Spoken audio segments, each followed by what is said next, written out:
یہ میری آخری نظم ہے، میں ٹائم دیکھ رہا ہوں، یہ میں سنانا چاہتا ہوں اس لیے کہ یہ نظم میں سے تقریباً آج سے 22-23 سال پہلے لکھی تھی، جو میری بیوی کے نام، وہ ابھی 2 مہینے پہلے گزرا۔ تو نظم کو عنوان ہے تیرا ساتھ، صوفیہ کے نام۔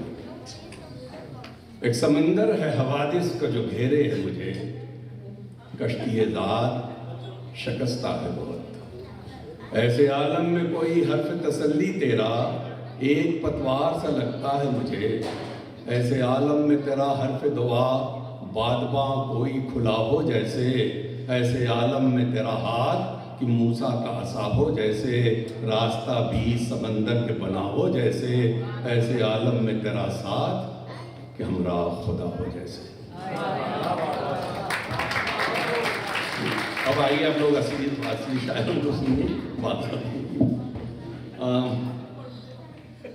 میں دیکھیے، میں سمجھتا ہوں کہ جتنے بھی تخلیقار ہیں ان کی تخلیقی صلاحیتیں کہیں پڑی گھومتی رہتی ہیں انسان کے اندر، جب تک کہ کوئی زندگی میں دھماکہ نہ ہو جائے۔ میں فرح کامران صاحبہ کو دعوت دینے جا رہا ہوں، ان کی تخلیقی صلاحیتیں اس وقت باہر آئیں جو انہوں نے اپنے جیون ساتھی کو کھو دیا ایک مہلک بیماری میں، اور اس وقت ابھی بیٹھی رہی بھائی میری طرف تعلق کرا لو جلدی نہیں بیٹھی رہی، ان کے اندر کے تحت اس پہ انہوں نے ایک مضمون لکھا تھا جو فنون میں بہت بڑا رسالہ اردو کا، وہ وہاں شائع ہوا، اور شمس الرحمن فاروقی جیسے جید نقاد نے اس کی اتنی تعریف کی، پھر باندھ ٹوٹ گیا، پانی بہنے لگا اور بڑی تیزی سے رواں ہے۔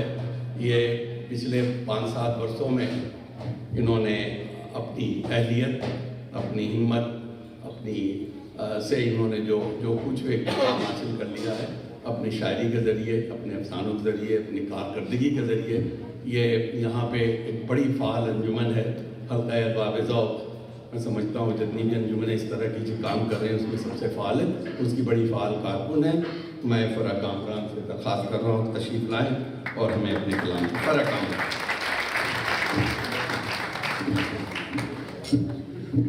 سمجھ کریے جلدی۔ بہت شکریہ۔ 2017 کا برس یاد آ رہا ہے جب میں نے پہلا مشاعرہ علی گڑھ کا پڑھا تھا، جب میں اسی سال نکلی تھی، نظامت کر رہے تھے اس میں، اور اب تک ایک سفر ہے شاعری کا، زندگی کا۔ اور چونکہ عبداللہ بھائی نے تعارف کرا دیا ہے تو 2 اشعار اسی حوالے سے پڑھ کے میں پھر غزل سناؤں گی۔ ردائے جہاں پہ مجھے ایک خیال لکھنا ہے، ردائے جہاں پہ مجھے ایک خیال لکھنا ہے، کسی کے دستے ہنر کا کمال لکھنا ہے، اور کشید کرنا ہے سارا لہو رگے جاں سے، کشید کرنا ہے سارا لہو رگے جاں سے، کہ ہم کو قصہ ہجر و وصال لکھنا ہے، کہ ہم کو قصہ ہجر و وصال لکھنا ہے۔ ایک غزل صاحب سلف کی جانب سے۔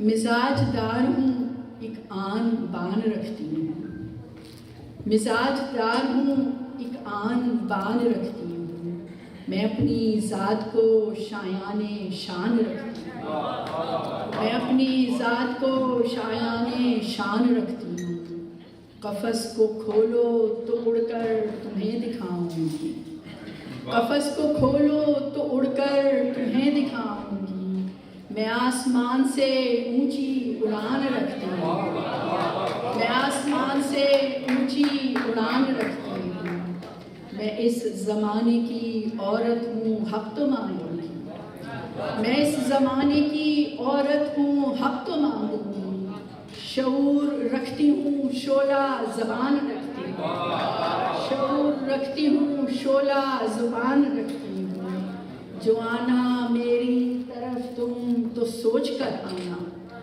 جو آنا میری طرف تم تو سوچ کر آنا، میں ایک بند گلی میں مکان رکھتی ہوں، میں ایک بند گلی میں